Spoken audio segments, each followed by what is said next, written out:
Hello ông ơi, anh nghe lâu ông ơi. Hello bà Pam ơi.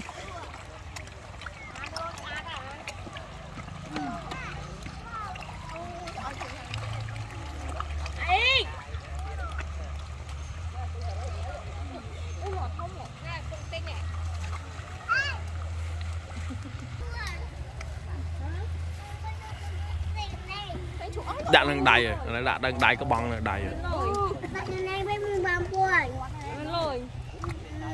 Xong mình pin chứ ạ, xong mình pin cho bạch tinh này.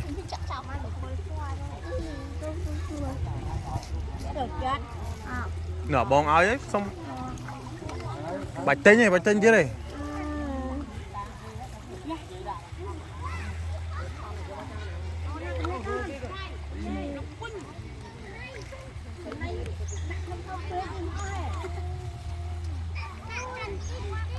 Pin.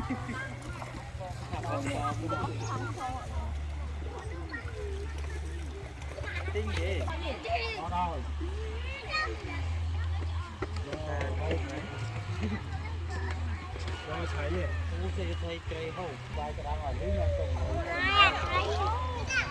Không thấy mau chặt bàn lên.